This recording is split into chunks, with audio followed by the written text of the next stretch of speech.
Hello my lovely viewers, welcome to my channel book and cook. आज मैं आपके साथ शेयर कर रही हूँ मोहर्रम स्पेशल चोंगे बनाने की रेसिपी। ये बहुत ही मज़े के बनते हैं, काफ़ी सारे लेयर्स वाले, खस्ता और ज़बरदस्ती बनते हैं। तो आइए देख लेते हैं इसे कैसे बनाना है। तो देखिए, सबसे पहले हम इसके लिए एक आटा तैयार करेंगे, जिसके लिए मैंने 1 कप मैदा लिया हुआ है। आप चाहें तो गेहूँ के आटे में भी इसे बनाकर तैयार कर सकते हैं। 1 पिंच नमक ऐड करेंगे। तो जो भी मीठी चीज़ होती है, जब इसमें आप थोड़ा सा 1 पिंच नमक ऐड कर लेते हैं तो उसका टेस्ट बैलेंस हो जाता है। और साथ ही में मोहन के लिए मैंने 1.5 चम्मच देसी घी ऐड किया है।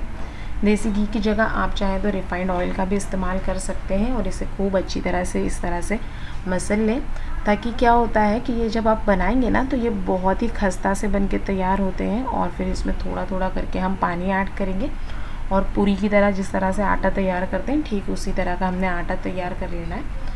तो आप चाहें तो इस आटे को दूध में भी गूंद सकते हैं, लेकिन फिर उसे आप ज़्यादा दिन के लिए स्टोर नहीं कर पाएंगे। तो मैं इसे पानी से ही गूंद रही हूँ, ताकि हम इसे 4 से 5 दिन के लिए स्टोर कर सकते हैं। तो देखिए, इस तरह का हमने ये सॉफ्ट आटा इसका तैयार कर लिया है। थोड़े से पंचेस लगाकर इसे चिकना कर लेंगे और फिर सरफेस पे ऑयल अप्लाई करके इसे 5 से 10 मिनट के लिए रेस्ट के लिए छोड़ देना है, ताकि आटा अच्छे से हमारा सेट हो जाए। तो देखिए, सरफेस पर ऑयल लगा दिया है, रख देते हैं 5 से 10 मिनट के लिए। और देखिए, 10 मिनट में हम देखेंगे तो आटा अच्छे से सॉफ्ट भी हो जाता है और थोड़ा सा सेट भी हो गया है। अब इस तरह से मैं इसे रोल कर लूँगी, जिससे हमारे पेड़े जो हैं वो इक्वल साइज़ में बन के तैयार हो जाए, कोई भी बड़ा छोटा साइज़ ना हो। इसलिए मैंने इस तरह के इस पर कट्स लगाए हैं। और फिर हमने इसे 5 मैं पीसेस में से कट कर रही हूँ, यानी कि मैं 5 पेड़े तैयार कर रही हूँ। इसे रोल कर इस तरह से हल्का सा फ्लैट करके पेड़े तैयार कर लेना है। तो बहुत ही आसान तरीके से ये लेयर्स वाले चोंगे बन के तैयार हो जाते हैं। आपने काफ़ी बार ट्रेडिशनल तरीके से तो बनाए होंगे, लेकिन एक बार आप ये इस तरह से काफ़ी परतों वाले, लेयर वाले चोंगे बनाकर तैयार कीजिए, सभी को बहुत पसंद आएंगे। और फिर इस तरह से ये सूखे आटे में हम इसे हल्का सा फ्लैट कर लेंगे, जिससे कि रोटी बेलने में आसानी रहे। तो देखिए, यहाँ पर मैंने ये 5 रोटी इस तरह से फ्लैट करके तैयार कर ली है। एक एक करके हमने इसे बेल लेना है।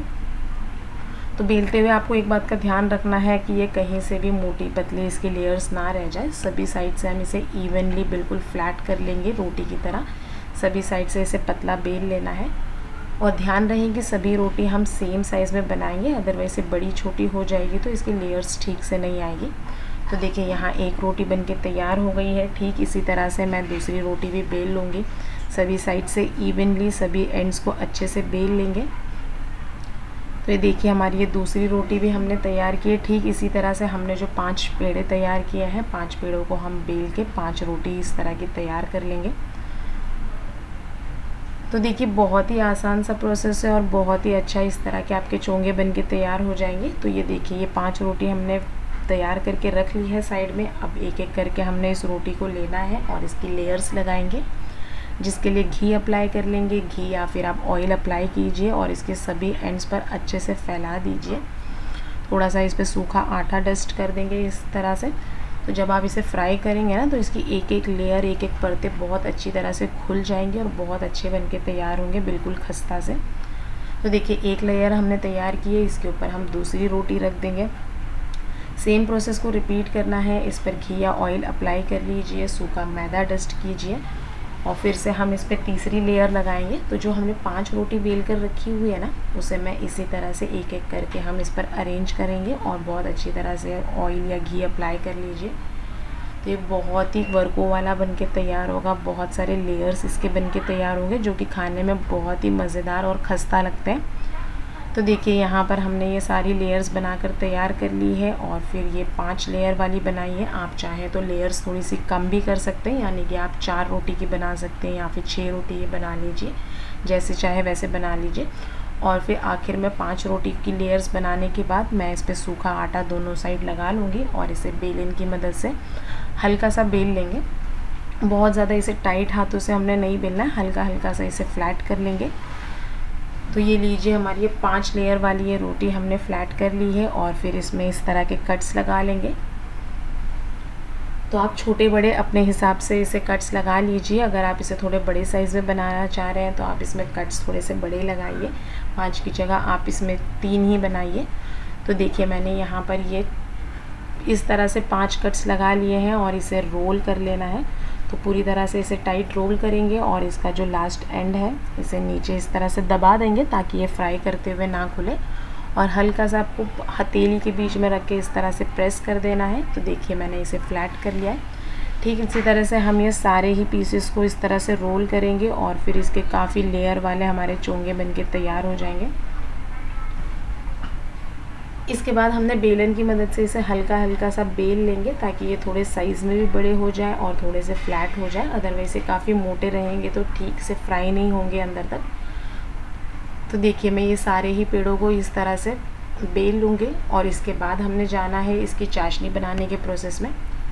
तो बहुत ही सिंपल सी ये रेसिपी है। तो चलिए चलते हैं चाशनी बनाने के प्रोसेस में, जिसके लिए मैंने पैन में आधा कप पानी लिया हुआ है और पानी में ऐड कर देंगे सेम क्वांटिटी में, यानी कि आधा कप मैंने चीनी ली है। यहाँ पर मेरे पास चीनी का पाउडर रखा हुआ था, पाउडर चीनी थी तो मैंने वो ऐड कर दी है। फ्लेम को हाई रखना है और चीनी को अच्छे से घुलने देना है, और जैसे ही चीनी घुल जाती है इसमें मैं थोड़ा सा ऐड कर रही हूँ इलायची, ताकि इसमें बहुत अच्छा सा फ्लेवर आ जाए।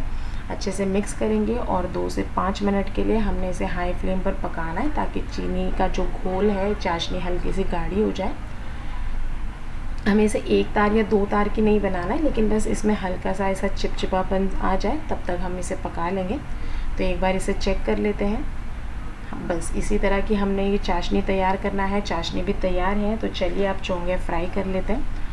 तो एक एक करके हम इसे गरम तेल में डाल देंगे और फिर फ्राई करते हुए फ्लेम को थोड़ा सा मीडियम करके इसे फ्राई करेंगे ताकि सभी लेयर्स तक ये अच्छी तरह से फ्राई हो जाए, कहीं से भी ये कच्चा ना रहे। 2 से 3 मिनट के लिए एक साइड से फ्राई किया है और फिर इसे पलटकर दूसरे साइड से भी फ्राई करेंगे। तो बहुत टाइम तक हम एक ही साइड से इसे नहीं फ्राई करेंगे, जैसे ही फर्म हो जाएंगे तो इसे पलट लेंगे ताकि इस पर कहीं से भी ज़्यादा डार्क स्पॉट्स ना आ जाए। 1 से 2 बार इस तरह से पलटते हुए फ्राई करूँगी और जैसे ही इस पर एक अच्छा सा खूबसूरत गोल्डन कलर आ जाएगा हमने इसे निकाल लेना है। तो आप देख सकते हैं काफ़ी अच्छे से इसकी लेयर्स खुली हैं और इस पर बहुत अच्छा सा कलर भी आ गया है। एक एक कर इसे हम निकाल लेंगे और जो बाकी के चोंगे की पूरी है उसे हम सेकंड बैच में फ्राई करके तैयार करेंगे।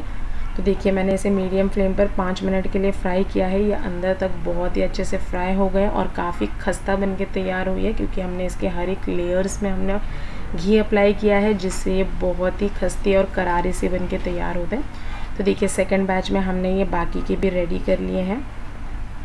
तो 1 कप मैदे के आटे में आप आराम से ये 6 बड़े साइज़ के चोंगे बनाकर तैयार कर सकते हैं, और एक एक करके हम इस तरह से इसे चाशनी में डिप करेंगे। चाशनी भी हल्की सी गर्म है। एक एक करके इसे 1 से 2 मिनट के लिए चाशनी में ही रहने दें ताकि ये चाशनी को अच्छे से एब्जॉर्ब कर लें और अंदर से सॉफ्ट और जूसी बन के तैयार हो जाए। तो एक एक करके मैं सारे ही चोंगे चाशनी में डिप करते जाऊंगी और इसे निकाल लेना है कुछ सेकंड्स के बाद। तो ये लीजिए हमारे बहुत ही वर्कों वाले लेयर वाले चोंगे बनके तैयार हो गए हैं। इसको थोड़ी सी गार्निशिंग कर लेंगे, जिसके लिए मैं यहाँ पॉपी सीड्स यानी कि खसखस का इस्तेमाल कर रही हूँ। थोड़ा सा हम सूखा नारियल ऐड करेंगे और फिर साथ ही में पिस्ते से गार्निश कर लेंगे। आप चाहें तो यहाँ पर आपके पसंद के कोई भी ड्राई फ्रूट्स का इस्तेमाल कर सकते हैं, या फिर आप इसे बिना ड्राई फ्रूट्स के भी बना सकते हैं, पूरी तरह से ऑप्शनल है। तो ये लीजिए हमारे चोंगे बनके तैयार हो चुके हैं। आने वाले रमज़ानों में आप भी इस रेसिपी को ज़रूर ट्राई कीजिए। बहुत ही मज़ेदार बनते हैं और बहुत ही कम टाइम और कम सामान में बनके तैयार हो जाते हैं। तोड़कर भी चेक कर लेते हैं। और अगर आपको मेरी ये रेसिपी अच्छी लगी है तो वीडियो को लाइक कीजिए, चैनल को सब्सक्राइब कीजिए। फिर मिलते हैं किसी नई रेसिपी के साथ। Till that time bye bye and take care.